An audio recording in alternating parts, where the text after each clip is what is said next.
Sabemos perfectamente que la presión arterial tiene un comportamiento circadiano.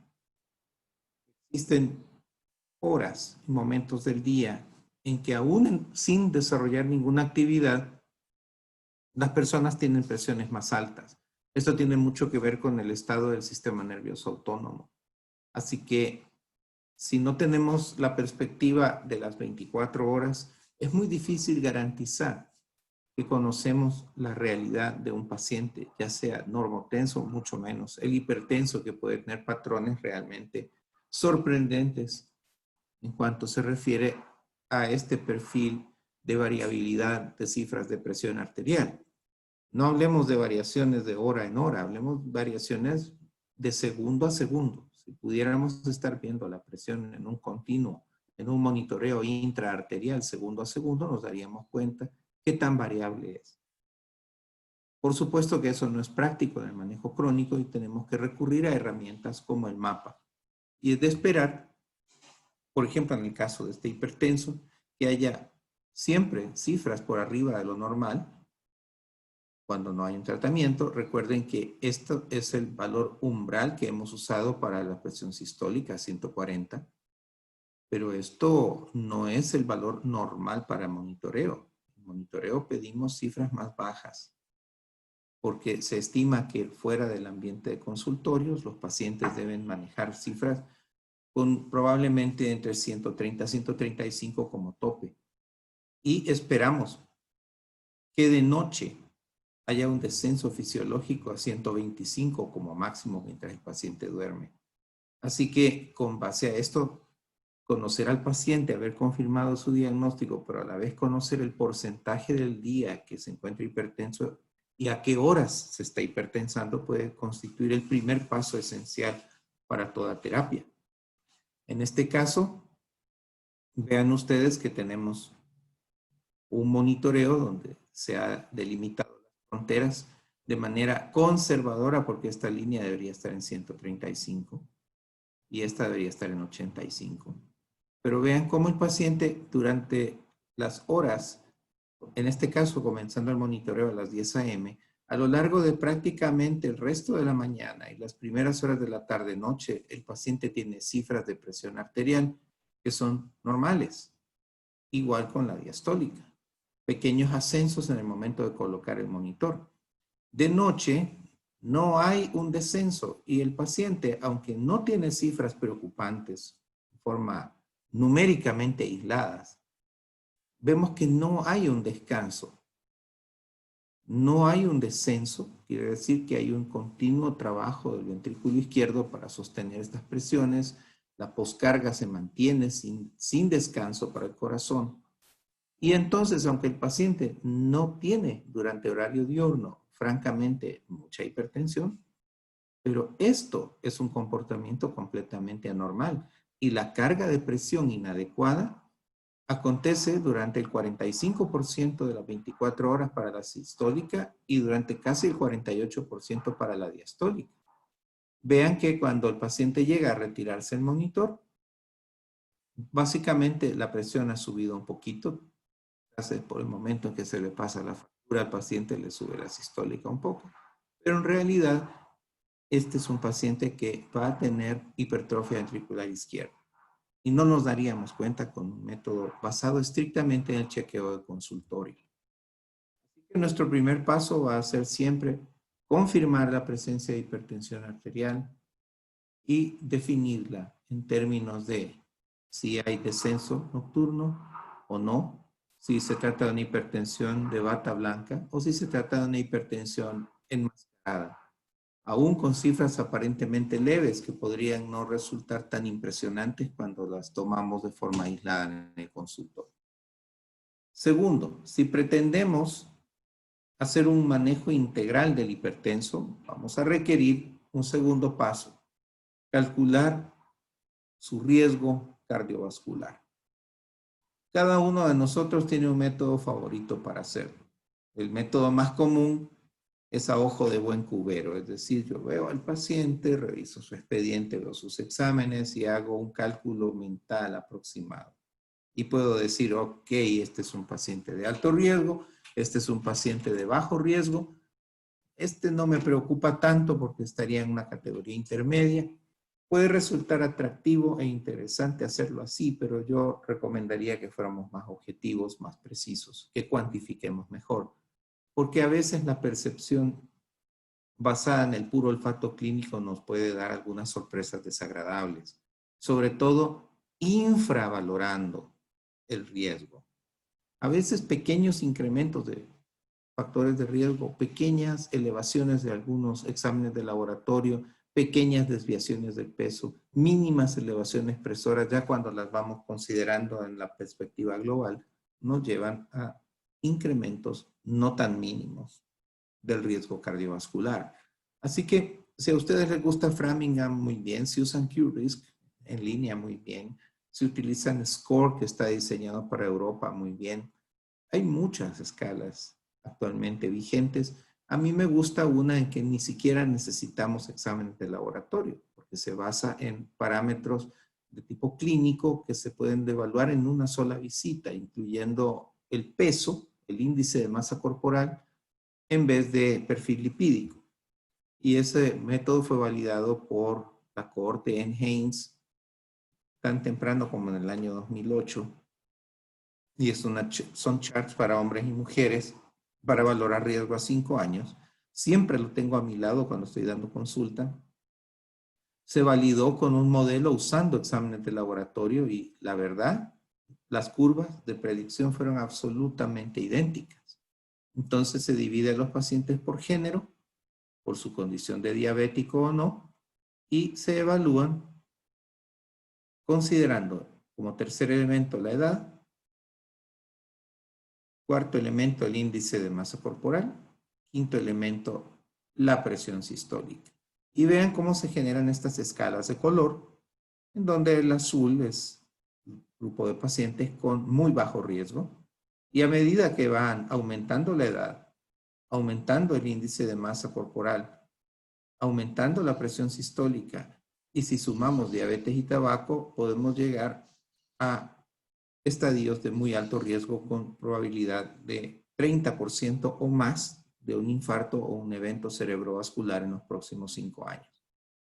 Así que necesitamos conocer al hipertenso, confirmarlo como tal, conocer el perfil temporal de su hipertensión, pero también necesitamos conocer los factores de riesgo de nuestro paciente, y ese es el segundo punto que yo quiero enfatizar el día de hoy. Usen el método que les guste más y que les traiga mayor sensación de seguridad, pero usen alguno y no se conformen con solamente hacer una estimación basada en perspicacia o en ojo clínico. Nuestro tercer paso, nuestro tercer elemento para analizar el tratamiento potencial de cualquier paciente hipertenso va a estar basado en la confirmación de si existe o no algún daño estructural de órgano blanco. Tenemos la certeza de que el paciente es hipertenso y conocemos su perfil temporal. Hemos llegado a la conclusión que tiene riesgo bajo, intermedio y alto. Ahora necesitamos saber qué tan lejos ha llegado esta hipertensión y qué daño ha generado. Ya en la conferencia previa, en el webinar de hace una semana, tuvimos la oportunidad de revisar las estrategias más fundamentales para establecer el daño de órgano blanco, pero básicamente lo que necesitamos aquí es hacer una lista rápida de los datos confirmatorios o positivos, órgano, por sistemas. Esto no debería tomar más de un par de minutos cuando ya tenemos disponible nuestra radiografía, el electro, y cuando hemos hecho una exploración física. No se requiere de técnicas muy sofisticadas para definir algunos grados de daño de órgano blanco, pero otros sí demandan tecnología. En esta diapositiva hemos puesto varias cosas que deberían ser consideradas a la hora de intentar contestar esta pregunta. ¿Qué tanto daño de órgano blanco siente? Y claro, la adiposidad abdominal, visceral o la esteatosis hepática no constituye todavía un concepto de daño estructural de órgano blanco por hipertensión, pero es tan frecuentemente asociada al obeso hipertenso. La adiposidad visceral está tan íntimamente vinculada al desarrollo de diabetes que debemos buscar. Y yo les propongo a todos ustedes que en nuestros hipertensos le prestemos cada vez más atención a la adiposidad abdominal, visceral y hepática, siendo que es tan sencillo diagnosticar, utilizando un perímetro de cintura, una relación cintura-cadera. Ustedes ya ven ese grado de adiposidad. Si tienen unas transaminasas que están elevadas y este paciente no ha tenido o no tiene un episodio de hepatitis, hay que pensar en esteatosis hepática y claro, una ultra es perfecta. La proteína C reactiva como marcador de inflamación vascular se puso muy en boga en los 90s y en la primera década del año de este milenio, de este siglo, pero cada vez es más confuso el papel porque prácticamente hasta las malas miradas elevan la proteína C reactiva de alta sensibilidad. Tenemos que ser cautelosos al respecto. Sin embargo, si no existe ningún otro factor condicionante de inflamación, este dato puede ayudar a desempatar una decisión entrampada sobre, por ejemplo, si voy a necesitar ser más agresivo o menos agresivo, por ejemplo, con lípidos. Con hipertensión y enfermedad coronaria podría haber papel, pero no podemos esperar el escenario perfecto para usar proteína C reactiva. El órgano blanco por excelencia es el vaso sanguíneo, sobre todo la arteriola, y evidentemente la única manera de tener una visión perfecta del escenario de daño estructural arteriolar sería una biopsia. Se acostumbra a hacer biopsias del glúteo para ver arteriolas con fines puramente de investigación. En la práctica, la fondoscopía podría ser una excelente alternativa porque estamos precisamente viendo vasos de pequeño calibre y las alteraciones clásicas del hipertenso en su fondo de ojo nos podrían ayudar a establecer si un paciente tiene remodelado arteriolar. Desgraciadamente, sabes que hay cuatro y en estos días puede ser riesgoso. Quiero hacerles ver que existen dispositivos para la evaluación de la mecánica vascular. La presión de pulso es el más sencillo, que es simplemente la diferencia de sistólica con diastólica. Mientras más alta es la presión de pulso, pueden apostar su dinero y su reputación también, aunque esto es peligroso decirlo, a que estos pacientes van a tener aumento de rigidez arterial. Y esto va directamente en relación con la llamada presión arterial central, que es la que deberíamos medir si pudiéramos estar en la raíz de la aorta con un transductor de presión. De todas maneras, ya tengo años yo de trabajar con velocidad de onda de pulso. Los estudios de mecánica vascular son sumamente simples de hacer, solo hay que proveerse de un buen software. Parte de mi práctica integral desde hace años, pues soy cardiólogo, es mi obligación disponer de esta tecnología. Para los que no la tengan, no se alarmen, no quiere decir que están haciendo una mala práctica de hipertensión, pero quiero que sepan que existe y que se puede realizar de forma no invasiva. La búsqueda de la hipertrofia ventricular es importante. Todos estamos haciendo electro a nuestros hipertensos. No puede haber un hipertenso confirmado que no tenga un electrocardiograma. Ojalá todos tuvieran eco, decíamos hace una semana. Y todos estamos claros que este cambio electrocardiográfico sugestivo de hipertrofia tiene un valor pronóstico. Lo que pasa es de que necesitaríamos de alguna manera proponer un plan para estarlo vigilando en forma periódica. No es que solamente se toma un electro hace 10 años y no más. Y todavía queremos ser un poco más agresivos con imágenes porque la aterosclerosis generalmente no se deja ver a nivel de coronarias, a menos que seamos un poco invasivos, pero sí la tenemos casi a flor de piel si evaluamos las carótidas. Y cada vez es más importante el papel del ultrasonido en medicina. Actualmente no cuesta nada desplazar un transductor, pasarlo por el cuello y con un mínimo entrenamiento detectar placa o detectar si hay engrosamiento de la íntima media. Por supuesto, si yo quiero ser más exquisito, yo puedo hacer tomografía de alta resolución contrastada para ver coronarias. o cualquier lecho vascular. Sin embargo, esto no es una herramienta de atención primaria. También los estudios de imágenes son fundamentales para la detección de lesiones arteriolares tempranas, la leucariosis de la que hablábamos precisamente la semana pasada. ¿Y qué son cosas que podemos hacer de muy baja tecnología? Una microalbúmina y calcularle la tasa de filtrado glomerular a todos los pacientes. Hace una semana, el doctor Alas, que es un chico que aprecio mucho, compañero médico de año social, me hacía el comentario que podía escuchar el aleteo de las orejas de mi perro, que es un sabueso, es un hermoso beagle, y él tiene el hábito que cada vez que vengo a trabajar acá, desde que estamos en pandemia, se acerca y empieza a sacudirse. Así que si escuchan ese aleteo, es mi perrito. Por cierto, ya vino a ponerse cerca de mí, como todas las mañanas. Si se fijan, tenemos marcado en rojo el remodelado arteriolar, la mecánica vascular y la aterosclerosis temprana. ¿Por qué? Porque son algunos de los elementos que más precoces se hacen presentes en el paciente con daño de órgano blanco. Esto nos lleva ya a nuestro elemento número 4. Recuerden, confirmar el estatus del hipertenso y su perfil. 2, establecer cuál es el riesgo cardiovascular. Tercero, establecer el daño de órgano blanco. Cuarto, definir metas. ¿A dónde quiero llegar con mi tratamiento? Necesito objetivar de manera precisa la línea que necesito cruzar con mi paciente. ¿Hasta dónde puedo llegar? ¿Por qué? Porque hay un viejo paradigma que es mientras más bajo, mejor. Y créanme, lo hemos dicho por años. Yo mismo he dado muchas conferencias usando ese paradigma. Pero parece que esto ya no representa una buena práctica. Porque es obvio que algunos pacientes hipertensos no toleran esas cifras óptimas que nosotros queremos en el día a día.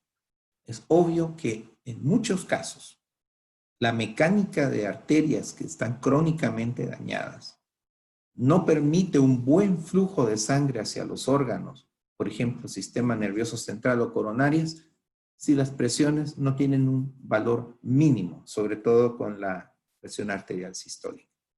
Y esto es preocupante porque nos remonta a las crisis y debates que había respecto a una teoría de la curva en J, que la desechamos por años debido a la evidencia del estudio HOT, pero después la tuvimos que revivir cuando el estudio INVEST nos demostró que efectivamente cuando llevamos la presión de forma muy entusiasta a valores muy bajas, podemos tener un repunte en eventos y aún en mortalidad.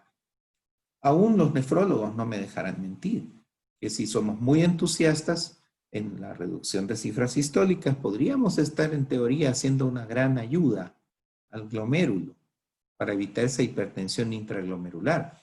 El problema es que si la perfusión del riñón depende de cierto umbral de sistólica y nosotros bajamos mucho esa presión de perfusión, el riñón se puede quedar isquémico y entonces causamos daño renal por otro mecanismo. Es un balance realmente difícil y tenemos algunas metas definidas, pero no todo el mundo está de acuerdo.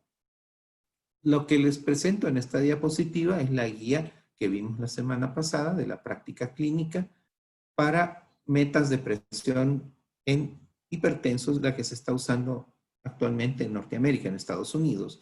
Y vean ustedes cómo ya se considera estadio 1, lo decíamos enfáticamente hace 8 días, a los pacientes que están con sistólicas entre 130 a 139 y diastólicos 80 a 89. Y quizás si nuestros pacientes hipertensos ya están recibiendo fármacos cuando pasan de 140 a 90, llevarlos a esta franja podría ser saludable. Algunos opinan que deberíamos llevarlos todavía más bajo, a este umbral de normal alto. Realmente poca gente apoyaría llevar a los pacientes a menos de 120 de sistólica, especialmente si son adultos mayores, con aterosclerosis cerebral o coronaria. Sin embargo, las metas de 30 o menos podrían estar apoyadas por ciertos estudios, como el SPRINT. El SPRINT mostró que se reduce mortalidad cuando nos ponemos un poquito más agresivos al tratar la hipertensión, a expensas, eso sí, de síncope o mayor riesgo de caídas. Entonces, estas cosas deben tomarse en cuenta. Que siempre pagamos un precio cuando tenemos algún tipo de intervención agresiva. Así que no lo dejen de considerar. Con los europeos tenemos un rango más o menos.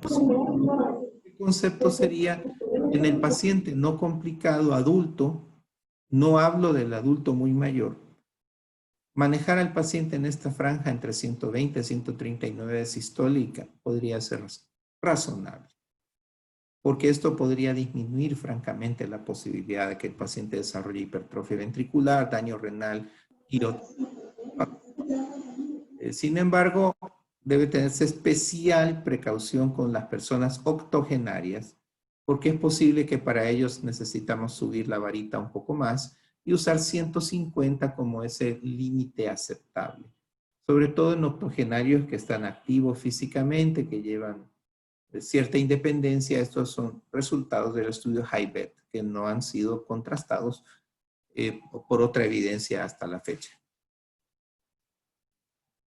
Bueno, amigos, ya con esto tenemos que asumir la responsabilidad de un quinto paso, más allá de la confirmación, más allá del perfil de riesgo, aún ya con la información bien clara sobre daño estructural de órgano blanco y cuando hemos definido nuestra meta, tenemos que empezar a tratar, y esto no puede hacerse si no tenemos la plataforma del manejo no farmacológico. Esto está propuesto por la Asociación Americana del Corazón y por el American College of Cardiology. Es que la idea es tratar de juntar todas las piezas que tenemos en una estrategia intensa. Lo proponía hoy en el Congreso Interamericano de Cardiología el doctor Sánchez, pionero en estudios de reducción de morbimortalidad y factores de riesgo, por ejemplo el InterHeart, que es una creación de él. Y básicamente esta rotonda, esta rueda, donde el objetivo es prevención, es disminuir en un 75% el riesgo de mortalidad. Nosotros hemos tratado de ponerlo como una lista que está a la izquierda de la diapositiva. Y esto incluye primero una posición saludable desde el punto de vista mental existencial. Yo estoy bien. Tú estás bien, el resto del mundo puede estar bien. O sea, no tomar actitudes negativas, nihilistas, confrontativas, la hostilidad y la agresividad que tanto dominan nuestro entorno social no pueden ser parte de nuestro corazón. Tenemos que manejar esta postura de oro, de que todos potencialmente podemos estar bien, y si no lo estamos, debemos ayudarnos mutuamente para estar bien. Ese quizás sea el elemento preventivo más importante de todos. Para poder afrontar el estrés necesitamos esa postura existencial saludable. Según InterHeart, que es el estudio que les mencionaba, que abarcó muchos países del mundo, en todos los continentes, decenas de miles de pacientes de Salim Yusuf y colaboradores, el 70% de los infartos de América Latina está vinculado a algún factor estresante. Y esto es triste porque el estrés, cada quien lo vive y lo sobrevive como puede, y rara vez estamos preparados para su manejo. ¿Por qué? Porque partimos de una mala posición existencial. Y este es un estrés que no constituye simplemente un momento de tensión laboral o un disgusto familiar o algún problema específico, una situación que pueda ser considerada estresante como paradigma, por ejemplo, el tráfico difícil o alguna transacción desafortunada de bolsa. No, es el estrés de América Latina, un estrés vinculado a preguntas tales como: ¿podré servir comida en la mesa esta noche a mi familia? ¿Tendré un trabajo? ¿Podré sobrevivir a la violencia todos los días? ¿Podré regresar sano y salvo a mi casa? Ese es el estrés que estamos vinculados en América Latina. Es un estrés de existencia, es grave. Y no parece importarle absolutamente nada a las personas que deberían hacer de este país un lugar mejor para vivir. Lo que sí podemos hacer a nivel individual, ya que no necesariamente tenemos la capacidad para el control total, es alimentarnos bien. Somos médicos, no podemos alegar que no sabemos cómo alimentarnos bien. Hemos estudiado para eso. Hemos tenido la oportunidad de escuchar testimonios de muchos profesores y personas realmente importantes en el área de nutrición. Sabemos la realidad, no podemos alegar ignorancia en qué es una alimentación saludable. Y sin embargo, los médicos somos uno de los peores ejemplos de alimentación saludable. Y somos los más sedentarios. Cuando nuestra solvencia moral está socavada, no podemos pedirle a los pacientes que hagan ejercicio y que coman sano. Tenemos que dar el ejemplo, tenemos que bajar el peso que tenemos excesivo en grasa y no lo vamos a lograr con dietas mágicas si no tenemos un concepto claro de lo que es alimentación sana y ejercicio regular. Con fumar debería ser ya redundante dedicar siquiera 10 segundos al tema de fumar. No hay ninguna forma de consumo aceptable de tabaco. Y eso es un concepto que todo médico debe manejar. Con el alcohol, que se ha puesto tan de moda en tiempos de pandemia, la regla de oro podría ser menos de 10 onzas por semana. Yo les aconsejo que sea un poco menos todavía, especialmente en mujeres que tienen más sensibilidad para desarrollar cirrosis hepática que los hombres.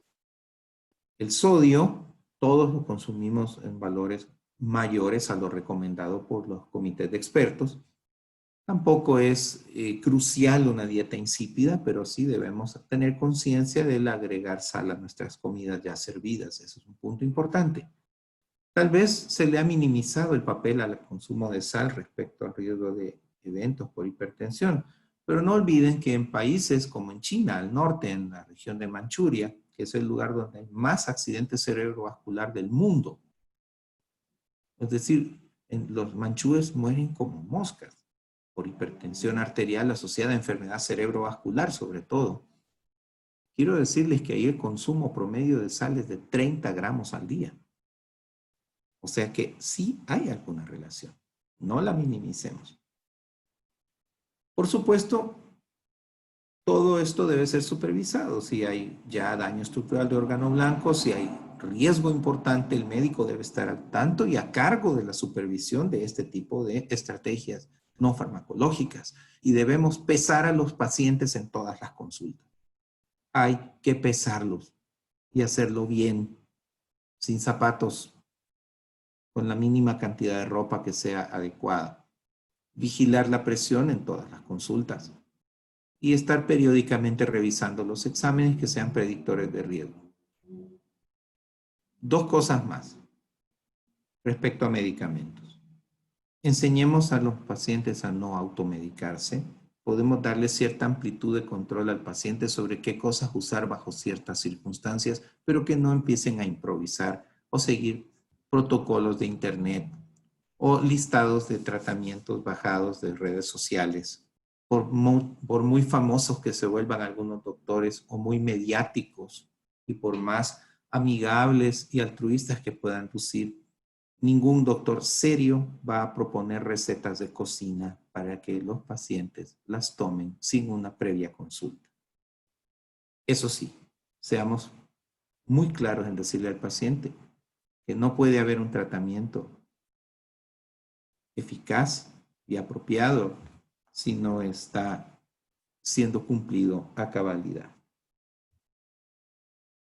Intervenciones directas sobre cuestionar qué come el paciente, a qué horas, cómo lo prepara, de qué manera lo come, cuánto tiempo dedica a comer, sus actividades físicas, el uso de sustancias ilícitas, que es muy prevalente en ciertos rangos de edad y ciertos grupos, promover a la gente que se empiece a educar de las formas correctas y unirse a grupos sociales, redes donde haya personas interesadas en dar buena educación. No ir a la farmacia o al supermercado o al gimnasio a buscar suplementos mágicos. La industria de los nutriceuticals en Estados Unidos es extraordinariamente enorme y es de las menos reguladas. O está recurriendo a la ingesta indiscriminada de magnesio y otras sustancias para poder pensar que estamos dando un apoyo adecuado. Muchos estamos usando también yoga, tai chi, mindfulness, técnicas de relajación para que los pacientes puedan superar momentos de crisis y que esto no repercuta en elevaciones bruscas de la presión arterial. Cumpliéndole a los que pidieron un poco más sobre la alimentación. Bueno, amigos, aquí está lo que les tenía que presentar hoy, la dieta DASH. Esta dieta es tan efectiva como un antihipertensivo en dosis estándar. Produce reducciones de la presión sistólica de 10 o un poco más milímetros de mercurio. No es que estemos 100% claros en que esta dieta nos va a ayudar a bajar de peso, porque tiene demasiadas cantidades de cereales y granos como para pensar que con esto voy a bajar 20 libras en 2 meses. No va a suceder. Esta es una dieta saludable para el corazón. Para los diabéticos tiene muy buen impacto si los cereales y granos son los adecuados. Y es fantástica cuando ya se tiene un estilo de vida saludable. Pero puede ser necesario que en etapas más precoces del tratamiento, cuando el paciente está obeso o muy obeso, aún mórbido, no arrancar con DASH, sino que arrancar con dietas muy bajas en carbohidratos supervisadas. Y cuando se ha llegado cerca de las metas que queremos, empezar a introducir los carbohidratos saludables. Dije baja en, no cero carbohidratos. Las frutas deben ser parte de la alimentación diaria, pero debemos considerar si estas frutas son muy ricas en fructosa, como la uva, la piña, la papaya, la sandía, el melón. Todas estas frutas tienen un alto índice glicémico, hay que usarlas con moderación. Con el aguacate resulta que es mucho mejor de lo que pensábamos. Los nutricionistas al principio nos decían, si va a comer aguacate, como tiene grasa, 1/8 del aguacate. ¿Quién se come 1/8 del aguacate? Tampoco es pretexto para comerse 2 al día. Tiene que haber un balance. Y muchas legumbres y vegetales siempre van a ser una gran apuesta en la salud. En cuanto a los cereales y granos, tenemos algunos superalimentos como la quinoa. No hay que prescindir del trigo. Se puede usar en preparaciones integrales. Y tenemos también alimentos como el arroz integral, que puede ser un sustituto de esa práctica de consumir solo arroz blanco. Aquí no hay salvaje, el arroz negro, el wild rice de Estados Unidos, es un fantástico alimento que tiene muy bajo índice glicémico, es caro, los que puedan conseguirlo, fantástico. Lácteos, sí, pero de preferencia descremados. Algunas personas van a necesitarlos deslactosados también. Al final va quedando solo un líquido de color blanco, pero bueno, hay nutrientes ahí que debemos aprovechar. En cuanto a la parte de las proteínas y grasas, debemos recordar que cualquier consumo excesivo de carnes rojas o blancas o mariscos lleva a una sobrecarga proteica y puede causar problemas a nivel renal y puede estar vinculado aún con ciertos cánceres como el de colon. Debemos ser cautelosos, pero no es que no se puedan comer. Si alguien quiere comerse un filete de 6 onzas, bienvenido. Pero recuerde que podría ser saludable que el resto del día, o por lo menos durante los siguientes días, tenga cuidado con las porciones proteicas y no abusar. Las grasas de aceite, sobre todo el aceite de oliva y las grasas de origen vegetal, pueden ser una muy buena alternativa. Ojo, se ponen de moda a veces el aceite de coco y similares. Precaución, no todas estas grasas son saludables. Semillas, una porción diaria caería fantástica, lo que cabe en el puño o un poquito más. Almendras, nueces, macadamia, la que quieran. Eviten lo que esté cubierta con dulces o que lleve, digamos, caramelo u otros adendums, tratar de comerlo lo más natural. Y los deliciosos postres, tratarlos como con tanto respeto que por lo menos cinco porciones pequeñas a la semana, no a diario. Vamos a dedicar los próximos 20 minutos al manejo farmacológico. Ustedes dirán, qué poquito tiempo. Los fármacos, solo vamos a sistematizar un poco sobre ellos, porque más que el análisis individual de cada producto farmacéutico, nos interesa cómo combinarlos. Ya tenemos de la presión arterial y su perfil, ya confirmamos que es hipertenso, conocemos el riesgo cardiovascular, tenemos un inventario de daño de órgano blanco, hemos establecido también pautas para poder hacer medicina preventiva con alimentación, métodos adecuados para el manejo del estrés. Hemos establecido ya varios de esos parámetros para poder entrar en el manejo farmacológico. Y las intervenciones farmacológicas las he tomado del National Institute for Health and Care Excellency, es el acrónimo NICE. Estas son guías de Reino Unido, son del año pasado y para mí es lo mejor que hay publicado al momento. Volvemos al punto. Ellos dicen, calcula tu riesgo, informa a tu paciente, dile por qué es útil tratar la hipertensión y tener en cuenta algunas preferencias, porque no todos los pacientes llegan invictos. Muchos son veteranos de 1000 batallas de consultorio y ya han probado ese fármaco que ustedes le quieren recetar y que le cayó mal, pero ustedes quieren ponérselo otra vez, a ver qué pasa. Tengan en cuenta que el paciente es sabio también, conoce su experiencia y podría ser mala política no escuchar sus preferencias, pero con las metas definidas tenemos que llevar al paciente a esa terapia farmacológica porque las otras estrategias no fueron suficientes, pero hay que llegar a las metas y mantenerse ahí. No siempre las metas demasiado exigentes son buenas. Y vean cómo en las recomendaciones NICE se está resumiendo todo lo que hemos dicho anteriormente en un orden distinto, pero lo hemos querido reforzar con este slide la base teórica de las propuestas que les hemos hecho.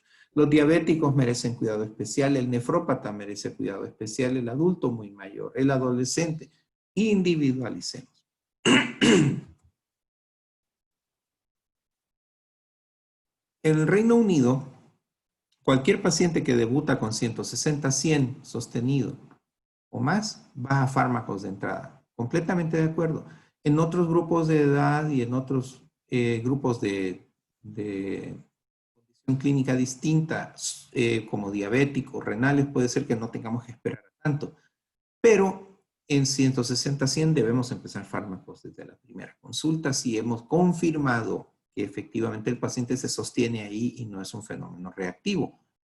En personas menores de 80 años, ese grupo de entre 140 a 160 de sistólica debe ser tratado si ya hay daño de órgano blanco, si hay alguna enfermedad establecida a nivel cardiovascular, por ejemplo, ya tuvo un infarto, ya tuvo un accidente cerebrovascular, tiene angina de pecho, si es nefrópata, si es diabético o si, como ya hicimos el cálculo de riesgo, ese riesgo es mayor al 10%.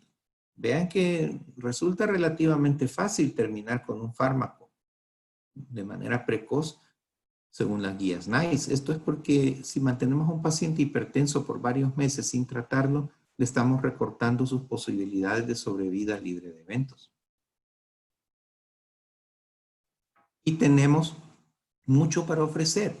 Vean que ya pasaron 80 años desde que empezamos a encontrar sustancias antihipertensivas e hemos ido mejorando en la calidad, eficacia y tolerancia de estos fármacos. Eso sí, no hemos tenido avances significativos en terapia farmacológica desde los 90. En 1995 arrancó el primer bloqueador de angiotensina, que es el losartán, y después de eso no hay mucho. Para el 2007 surgen los inhibidores directos de renina que francamente no funcionan. No hay un papel real para estos fármacos 2020. Son mucho más caros y no son mejores que un IECA o un ARA2. Pero vean que nuestras viejas amigas, las tiazidas, ya están cumpliendo prácticamente más de 70 años. Vemos cómo tenemos drogas como los beta bloqueadores y los bloqueadores de canales de calcio, sobre todo los primeros, el verapamil, el primero de todos, ya son verdaderos veteranos. En los finales de los 70 con la nifedipina y con el nacimiento de los IECAS en el 80, se dan los pasos definitivos para una terapia moderna.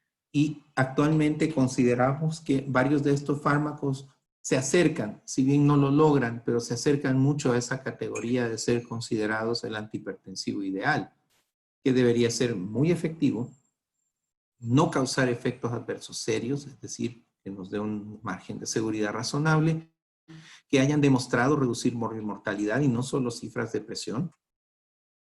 Estamos tratando seres humanos con complejas situaciones de salud, no charts con cifras, y con un costo que sea accesible. Entonces, los medicamentos de primera línea son los diuréticos, los beta bloqueadores, que los hemos reincorporado porque ya los habíamos tirado a la segunda línea. Yo no estoy de acuerdo con eso, los hemos recuperado.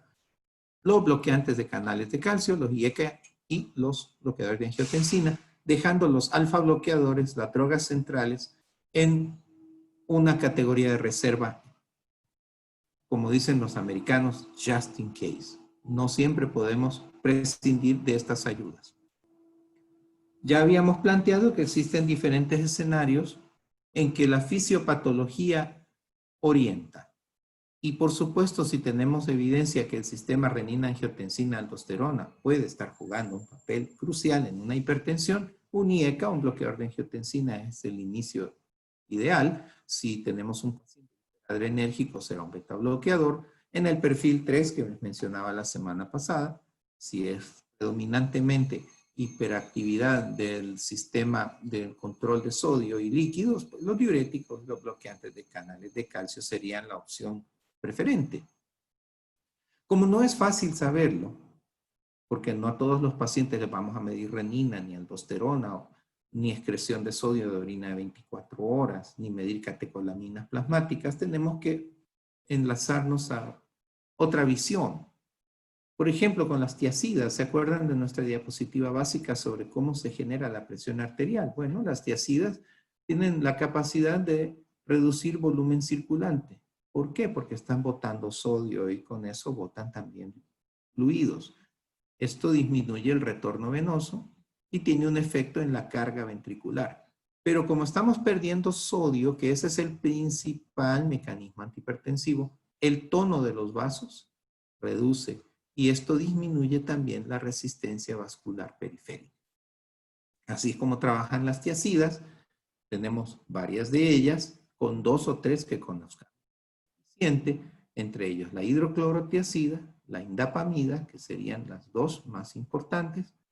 Debemos recordar de que dentro de los otros grupos de tiazidas de diuréticos, tenemos los ahorradores de potasio, el prototipo espironolactona. Yo también uso la amilorida combinada con la hidroclorotiazida.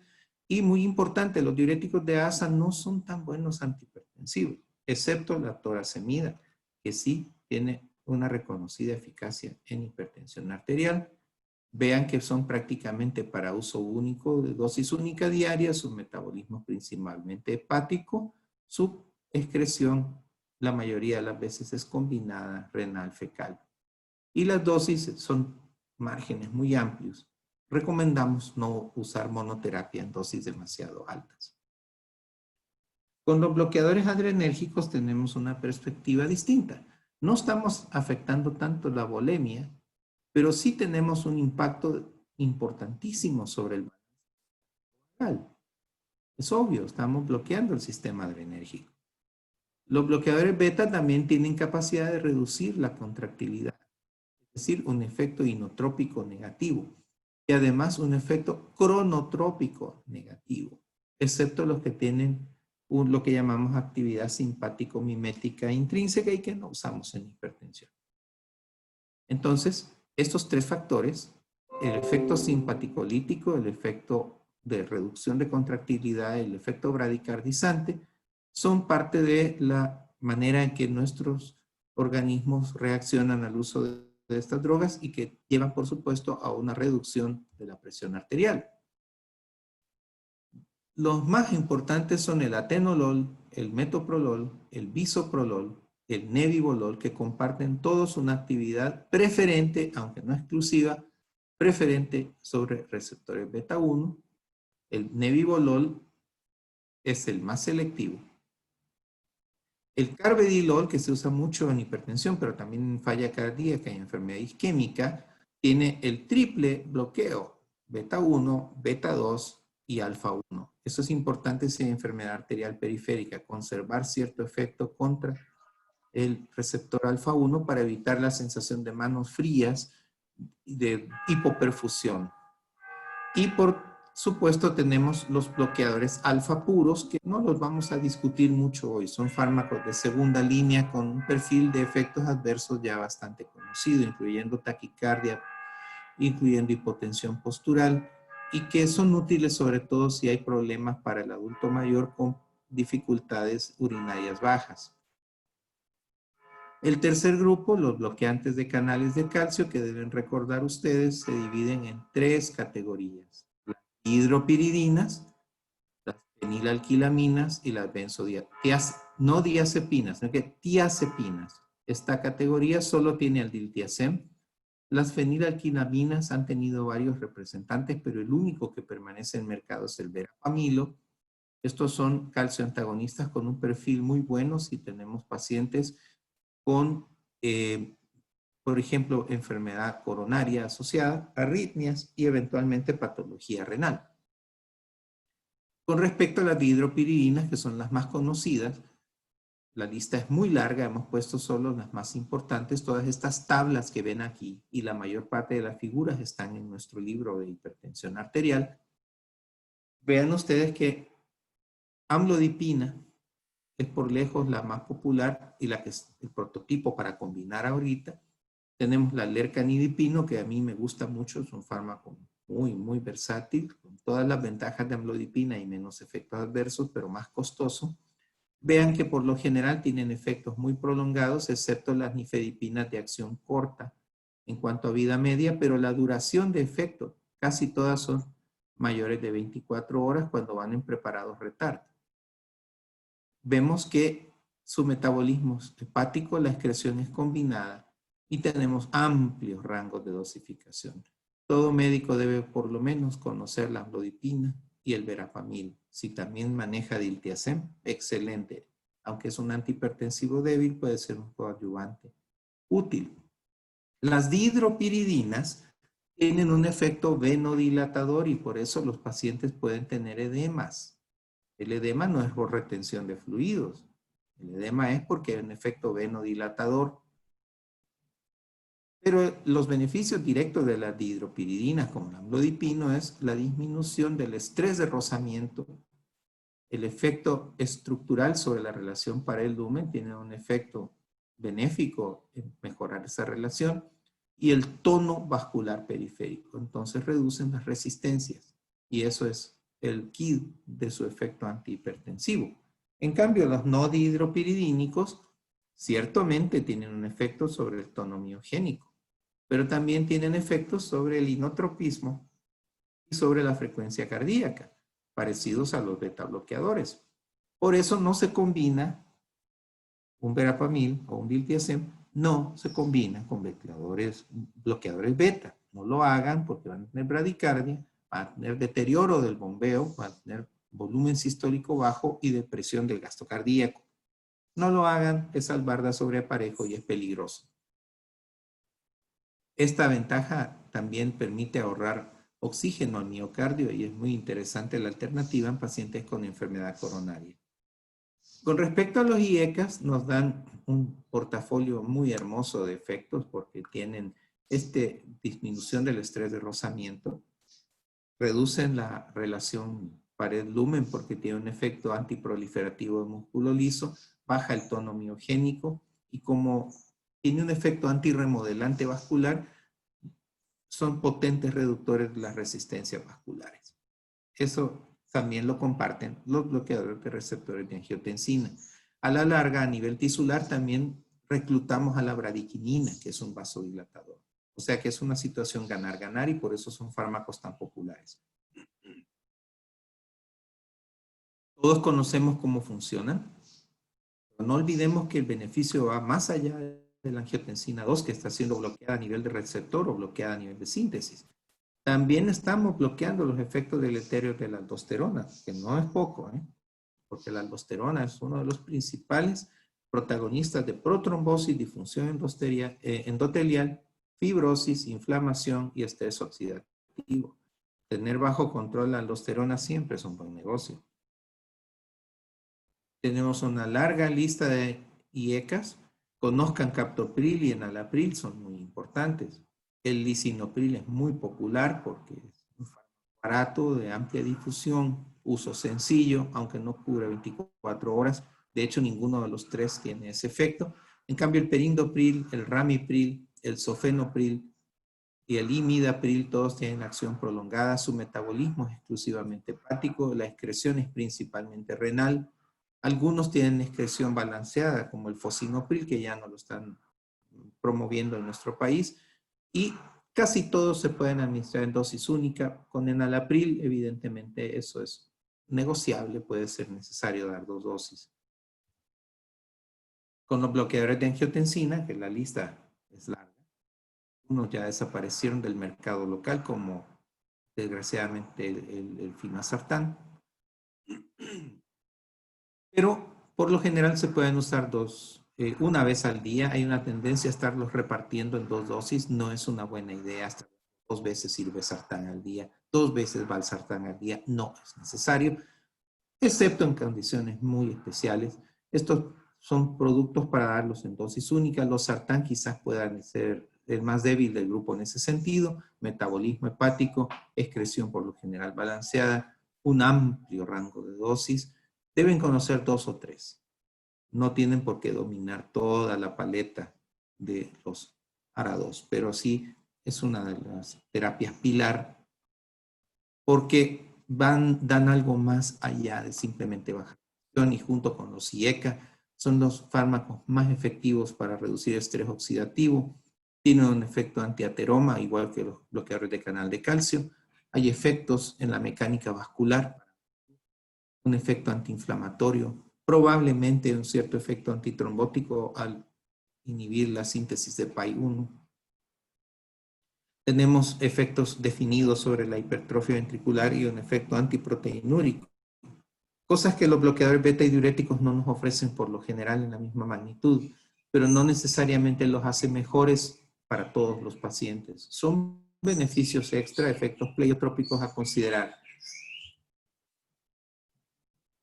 No se puede iniciar terapia antihipertensiva sin pagar un precio, y les recuerdo que las terapias más antiguas tienen muchos más efectos adversos, pero los efectos adversos de los IECAs y ARA2 no son despreciables porque tos es un gran limitante para las IECAs y hemos notado pues mucha tendencia a subir potasio, sobre todo si lo combinamos con sustancias como la espironolactona, y el más temido de los efectos adversos es el angioedema. No es tan raro como parece. Cada médico debe tener este listado de fármacos en su disco duro, porque esto es importante a la hora de valorar los efectos del tratamiento. Todos reducen morbimortalidad. Esto es un estudio reciente de este año, donde vemos efectivamente todos los antihipertensivos reducen eventos cardiovasculares cuando son comparados. No importa que sea un beta bloqueador que tanto han recibido vapuleadas últimamente. Recuerden que atenolol es un pésimo antihipertensivo, pero no es el único beta bloqueador. Yo no lo uso en hipertensión, lo uso en otras instancias. Así que vale la pena usarlos. Lo que no estamos seguros es si la combinación de entrada para la terapia inicial combinados es mejor que monoterapia. Hemos pensado que sí, pero esta revisión de Cochrane no ha logrado llegar a conclusiones definitivas. No se logró la suficiente cantidad de eventos para saberlo. Sin embargo, es lógico pensar que si no conocemos la fisiopatología íntima de la hipertensión de un paciente y tenemos por lo menos 3 mecanismos que están trabajando para causar hipertensión, cuando combinamos de forma juiciosa de entrada, ya sea en forma artesanal o en combinaciones fijas, nuestra probabilidad de éxito aumenta. Sobre todo si necesitamos más de 20 milímetros de reducción de presión. Y bueno, ¿cómo combinar? Pues esta tabla nos dice cómo combinar. Acá tiacidas, de potasio, todas las categorías, en 2. En esta cuadrícula, en el eje de X y de Y. En gris, lo que no compete, porque nadie combina 2 tiacidas o 2 ahorradores de potasio o 2 beta bloqueadores. Pero cualquier casilla en verde refleja lo que sí podemos hacer. En amarillo, lo que podría ser riesgoso. Y en rojo, quiere decir mejor no lo hagan. Ejemplo, tengo un paciente con un beta bloqueador. Muy bien, le puedo dar un bloqueador de canal de calcio. Hay combinaciones fijas ya de esto. Pero quizás no sea bueno si ese bloqueante de canal de calcio es un verapamil o diltiazem, por lo que ya les comentaba, pero sí una dihidropiridina. No va a haber un impacto significativo con un IECA, un bloqueador de angiotensina o un bloqueador de renina, porque no es una combinación tan sinérgica, pero daño no vamos a causar. Eso sí, si ya el paciente tiene una alfa-metildopa o clonidina, darle un beta bloqueador podría causarle somnolencia o bradicardia, entonces ya nos pone una alerta en amarillo. Otro ejemplo, por ejemplo, un IECA, pues con respecto a bloqueadores de receptores de angiotensina o bloqueadores de renina, no es buena idea. Con un alfa bloqueador no hay sinergia.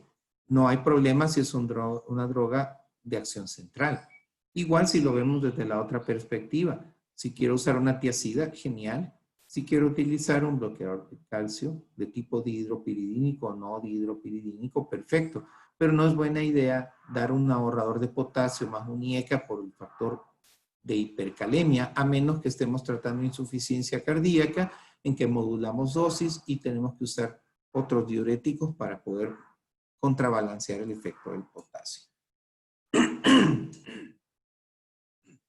secreto del arte de combinar está precisamente en eso, conocer su farmacología y efectos adversos, cuando hay sinergia y cuando no. El paciente puede responder o puede no responder, y si no responde, tenemos que aumentar nuestra dosis de monoterapia o agregar un segundo fármaco si no comenzamos combinando. Y aún así, muchos pacientes no responden.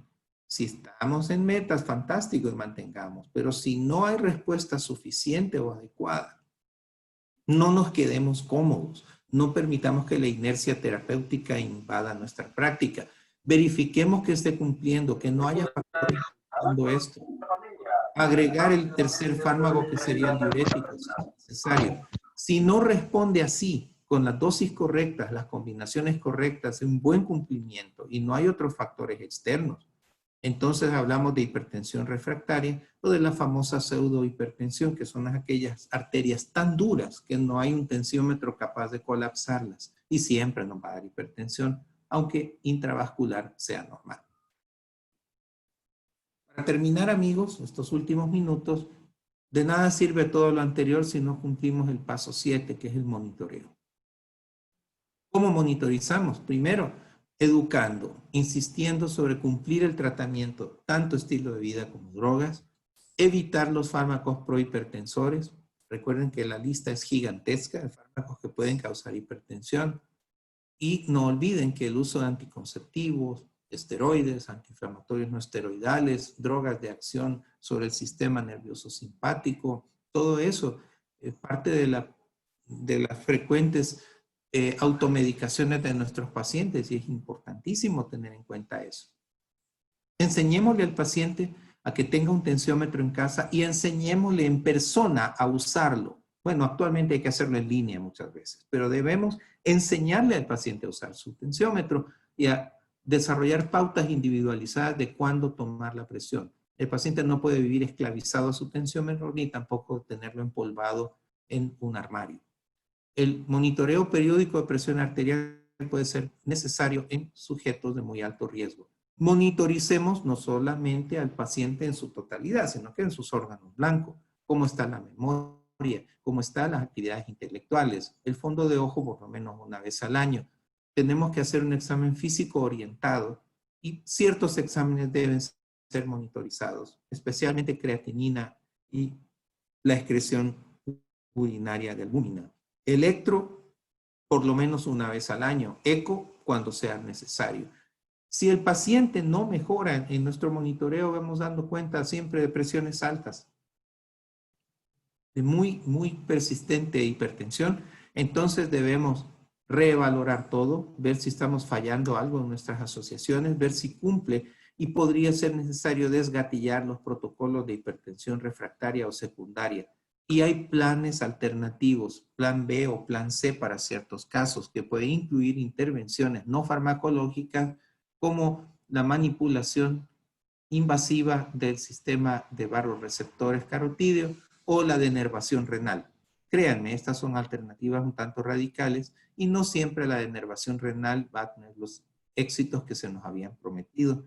Puede ser mucho más interesante agregar un cuarto fármaco como la... Quiero agradecer a ustedes la atención. Es obvio que todos deseamos más cuando estamos en un evento de hipertensión. No tengo claro hasta dónde podemos llegar.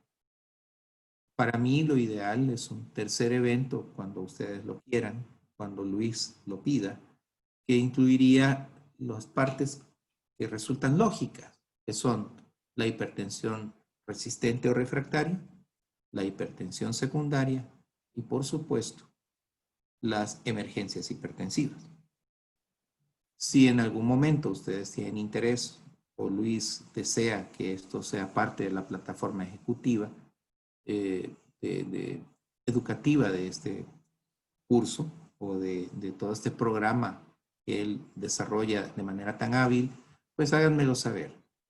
Por el momento, llenado ciertas expectativas personales, espero haber llenado las expectativas de ustedes.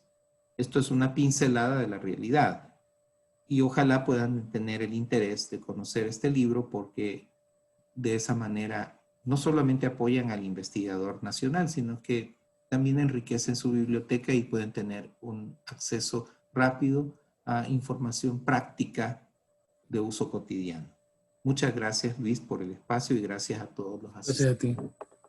Sí, veo que se nos han mantenido, no se nos han escapado y eso siempre me No, da mucha. Dejo de sí, compartir pantalla en este momento, Luis. solo una solicitud de parte de todos, creo yo, y es que me han comentado también de que quisieran que viéramos situaciones de casos especiales o casos o enseñanza enfocada por caso. Es decir, una sesión donde haya unos 3 o 4 prototipos de personas reales o de alguno de los colegas, y quizás y verlo por sesión, primera consulta, segunda consulta o una tercera consulta en alguno de los casos especiales. Y si podemos tener 2 sesiones más.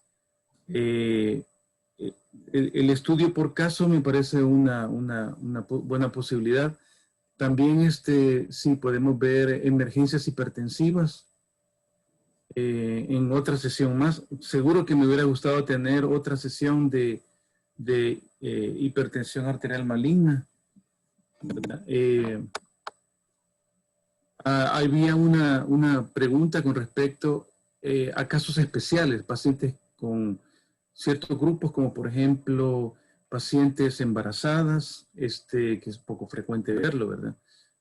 Quizás la preeclampsia no es un tema que tú deberías de tratar, o sí, no lo sé. Pero hay pacientes mayores, octogenarios, que también son un reto del manejo. Pero yo sí ahora te pediría que si podemos extender otros 2 sábados, incluido uno para análisis de pacientes por caso. Sí, con mucho gusto, Luis. Francamente, tú me conoces, sabes que yo no te puedo decir que no a alguna petición de este tipo. yo te propondría que hiciéramos una sesión que pudiera abarcar hipertensión refractaria, hipertensión secundaria, emergencias. Y hacemos una final tomando unos cuantos casos clínicos emblemáticos de estas poblaciones especiales. Podríamos tomar un, por ejemplo, que tenga hipertensión asociada a un síndrome metabólico diabetes. Otro caso son casos reales. No me gustaría a mí cocinar nada, sino que me gustaría traer la realidad. O casos, por ejemplo, de paciente con edad avanzada y enfermedad cerebrovascular. Podríamos poner otro caso que esté relacionado con insuficiencia cardíaca o que esté relacionado con alguna otra condición que ustedes consideren de interés. Yo trato hipertensión y embarazo nunca solo, siempre en apoyo, porque la hipertensión asociada a embarazo es una endoteliopatía y actualmente vamos a preparar un webinar sobre el tema con el doctor Rivera Fortín.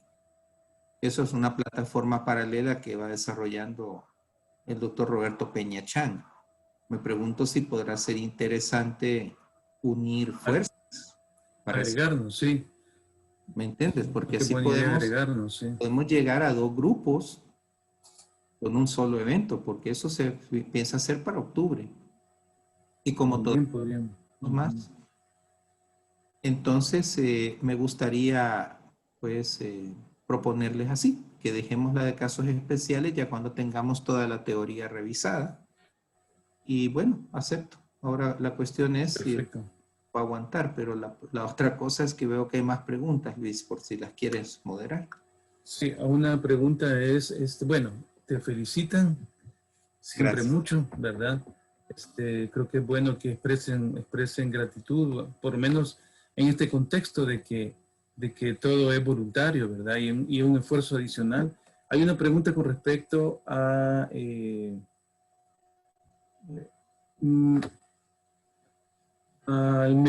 dice, Katia Polanco pregunta, si hay un paciente en los últimos meses que el paciente afirma no tomar el medicamento, se le ha hecho el diagnóstico de hipertensión, pero cada vez que llega a la consulta, su presión es normal. ¿Qué querías? Si el paciente tiene un historial definido de hipertensión, pero siempre que llega a mi consulta llega normal y no está tomando la medicina, pues esa incongruencia yo quisiera definirla sabiendo 2 cosas. Primero, ¿tiene daño de órgano blanco? Porque si tiene proteinuria o tiene hipertrofia ventricular o tiene algún grado de aterosclerosis clínica, a mí me interesa darle cardioprotección, protección vascular, protección renal. Y este paciente, aún con cifras normales de presión, puede requerir medicamentos. Pero para saber si eso es seguro, sin duda le haría un mapa. Porque si este paciente es un hipertenso enmascarado y yo no hago un mapa, no lo voy a diagnosticar. Así que yo haría el inventario de órgano blanco para ver si se justifica y le haría un mapa. Si veo que la presión siempre es baja o normal, entonces yo le diría manténgase sin fármacos, hagamos un mapa y si vemos que la carga presora es arriba del 40% o si hay daño de órgano blanco, entonces diseñamos algo a la medida para este paciente. Esa sería mi respuesta. Bueno, hay una pregunta que también era mía con respecto al dipping, al paciente dipping no dipping. Sí. En una de las diapositivas aparecía un valor que decía carga presor 45% y decía presión sistólica 19 sobre, no sé si era 45 y tú ponías un valor porcentual. Sí. ¿De dónde salen esos valores y cuál es el nivel de corte que tú tienes para decir este es, este no es? Bien, muy bien. Es una excelente pregunta. El valor de corte se ha establecido cerca del 40%. Pero ¿cómo lo medimos? Depende del número de mediciones efectivas. No todos los mapas son exitosos en un 100%. Cuando has hecho el monitoreo, te das cuenta, por ejemplo, que según la cantidad de mediciones que has programado, suponte que has programado mediciones cada 30 minutos. Entonces deberías tener como mínimo 48 mediciones, ¿correcto? Entonces estas 48 mediciones, suponte que hay error en 5 o 6 de ellas y este error debe ser editado. Entonces suponte que te quedan 42 mediciones o 40. Y si de esas 40 la sistólica está alta en 20, quiere decir que 20 y 40 es igual a 50% y quiere decir que la carga presora es del 50%. Y lo haces Así que para no, bien. la diastólica. Cualquier sujeto que tiene picos hipertensivos, suponte que en ese mismo sujeto con 40 medidas tenemos 6 elevaciones de presión arterial en forma aislada, como picos, no como elevaciones sostenidas. Entonces tú divides 6 entre 40 y te va a dar menos del 25%. Entonces a ese paciente darle un fármaco podría no ser adecuado. Porque en realidad él pasa normotenso casi todo el día. Ahora, si pasa hipertenso solo de noche, es un hipertenso enmascarado. Hay que buscar si no tiene apnea del sueño. O posiblemente tiene problemas de tipo conyugal en su hogar, etcétera, y llegar a casa representa un reto para él, por las razones que sean. O quizás trabaja de noche. Entonces, a estos pacientes hay que analizar en qué momento se disparan para mejor medicarlos con las drogas correctas, tal vez en dosis vespertina y no en los horarios de la mañana. O sea, todo eso lo podemos negociar. Y así es como se calcula la carga presora, es bien sencillo. Muy bien. O sea que esta razón de dar los medicamentos nocturnos obedece al resultado del mapa. Podría ser, pero actualmente la tendencia es a dar los IECA, ARA2 y calcioantagonistas nocturnos también para que las concentraciones plasmáticas sean máximas en la mañana, que es el momento donde se da ese disparo de cifras de presión mediado por el ciclo natural que tienen circadianos los esteroides como el cortisol y las catecolaminas. Pero también puede ser un target. Por ejemplo, si solo es hipertensa de noche, darle, por ejemplo, losartán después de cena y puedes protegerlo en las horas más vulnerables. Esto es bien artesanal, es algo que lo tienes que desarrollar para cada paciente. Hay varias preguntas con respecto a casos especiales. Todo. Y creo que sí, eso creo que lo podemos ver porque se resumirían, por ejemplo, el paciente mayor, las mujeres, las elecciones en mujeres, en edad fértil. Yo creo que eso lo podemos tratar en el paciente que ya tiene insuficiencia cardíaca, el paciente que tiene Claro. deterioro renal, el Pero paciente que ¿sabes ya tuvo qué? ACV. Esos casos creo que los podemos ver en una Sí, sesión así. podemos buscarlo. Vamos a buscar casos que puedan responder 4 o 5 preguntas cada uno. Pero con la mujer en edad fértil es un tema que creo que no se ha abordado lo suficiente. Si una paciente de 35 años llega a tu consulta y te dice, doctor, soy hipertensa, me quiero medicar, fantástico, vamos a tratarla. Pero doctor, fíjese que me acabo de casar y quiero embarazarme. No le vas a dar un IECA, pues, por más que te guste la idea. ¿Por qué? Porque si esta paciente se embaraza y en su primer trimestre está consumiendo un IECA y se va a dar cuenta cuando haya perdido un par de reglas, ya hiciste un efecto embriotóxico. Entonces, esas son las cosas que merecen un comentario aparte y que creo que van a ser debatidas muy bien cuando pongamos casos específicos.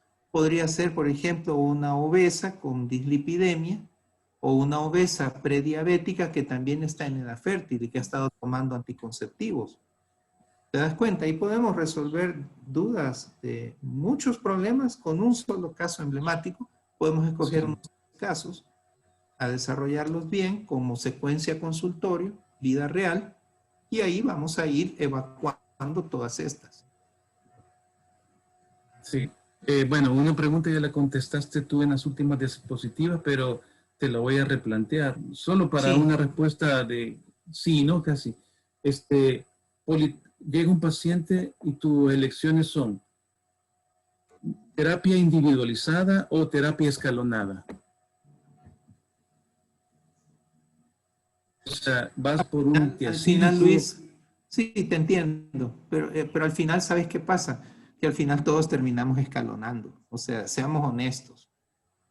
El escalonamiento terapéutico al final todos terminamos haciéndolo. Es bien difícil que tú entres con triple terapia en la primera consulta. Ya me ha tocado hacerlo, Luis, pero con una amplia red de seguridad y en casos que ya son reconocidos de gravedad. Pero por lo general, cuando yo tengo necesidad de bajar más de 20 milímetros, yo asocio de entrada, pero nunca asocio a dosis máximas. Entonces, al final siempre hay algún grado de escalonamiento, pero yo sí creo en las combinaciones fijas por el ahorro, porque ya están probadas, porque hay estudios ya que las apoyan. Hace 10 años no estaban esos estudios, hoy sí.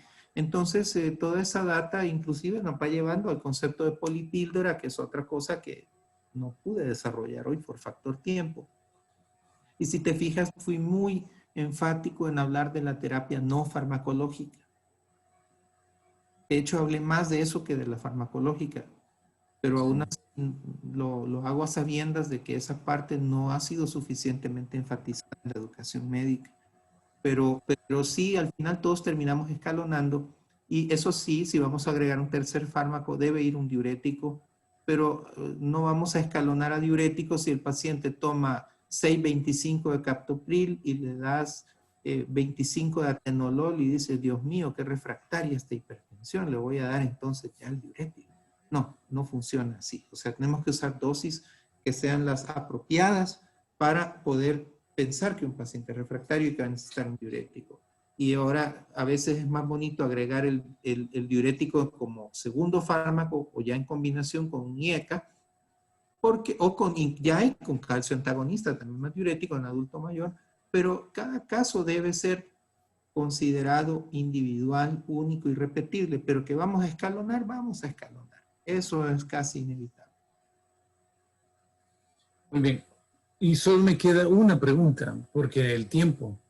Hemos elegido terminar siempre a las 8:30 máximo.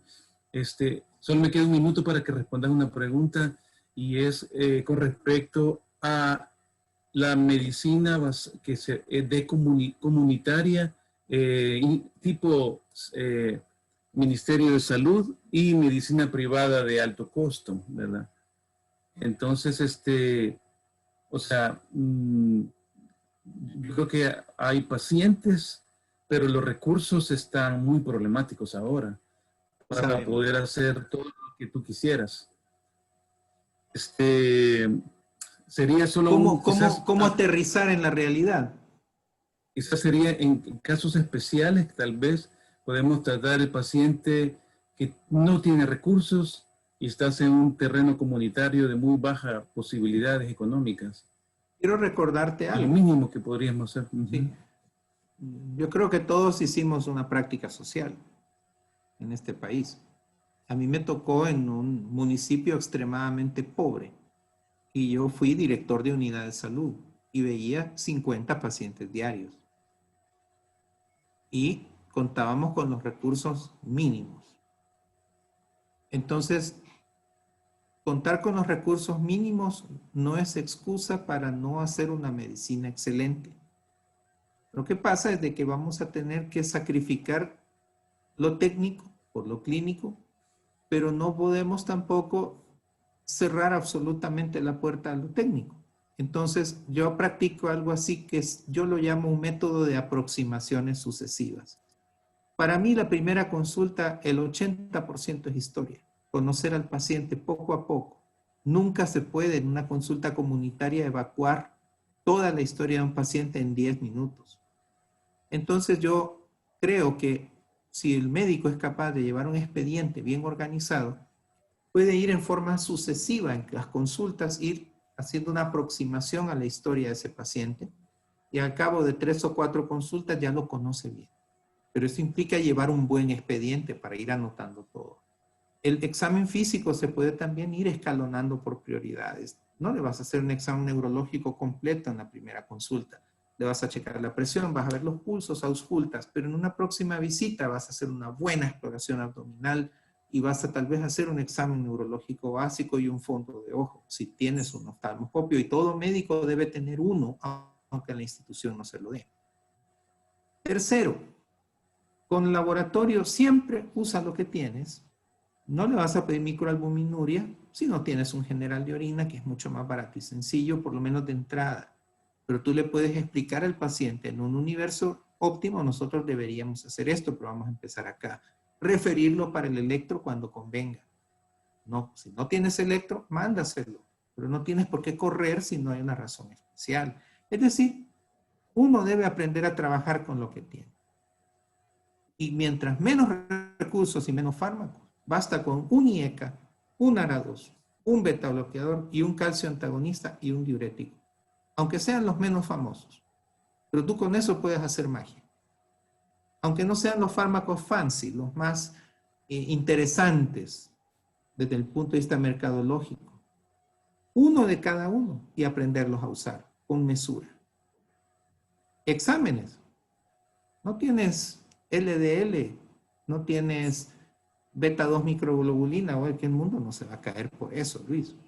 Pero tal vez el paciente a lo largo de varias consultas logras pedirle que se haga privado alguna cosa que te faltó. O logras pedirle que a nivel institucional en un segundo o tercer nivel te le apoyen con algo y que te lo manden después.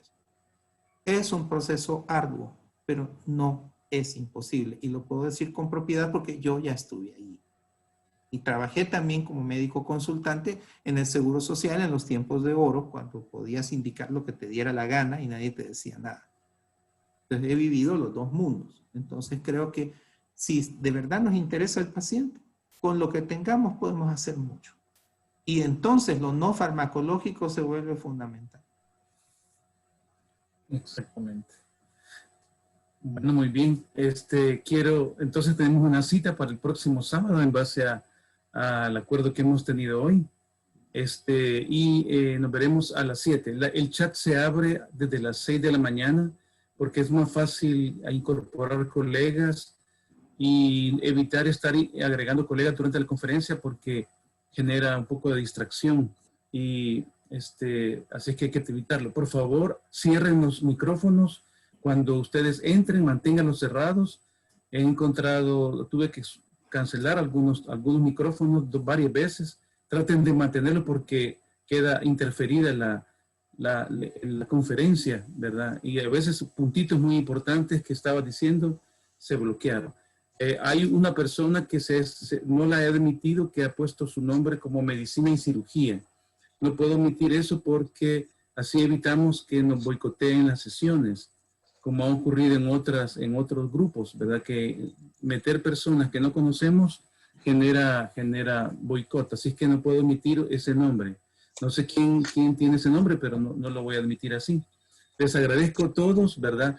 Creo que todos deberíamos de comprar ese libro, se lo digo de corazón, por dos razones. Una es porque cuando venga la siguiente edición, podamos decir, mire, al doctor, ¿verdad? Mire, esto lo había escrito así y ahora lo he escrito de esta manera. Por ejemplo, el cuadro Jaines, el doctor lo había escrito el año pasado y ahí está todavía, ¿verdad? Y no ha cambiado su abordaje. Entonces podemos decir, mire, ¿y esto ha cambiado en este año, en esta edición? Bueno, yo creo que debemos de comprarlo, de verdad. Los 100 que estamos en el chat, todos debemos de comprar ese libro, de verdad. Porque hipertensión vamos a ver todos los días. Y además debemos de leerlo como un libro básico, como que fuera la Biblia, ¿verdad? Así es que por favor les pido que hagamos ese esfuerzo. Gastamos en otras cosas, gastamos en gasolina, gastamos en zapatos, pero un libro de estos creo que deberíamos de comprarlo. Yo tuve uno, Hugo me regaló uno en la primera edición, no tiene ningún desperdicio, así es que por favor, lo digo yo, ¿verdad? Hugo no me ha pedido que diga estas sesiones no tienen ningún interés comercial, ¿verdad? Pero este es un libro de verdad que debemos de adquirirlo todos. Así que es un reto para todos, les pido favor. Nos veremos el próximo sábado al chat abierto de las 6 de la mañana. Hasta luego, amigos. Gracias, Hugo, por todo. Hay muchas felicitaciones para ti. Hasta luego. Nos vemos. Pronto.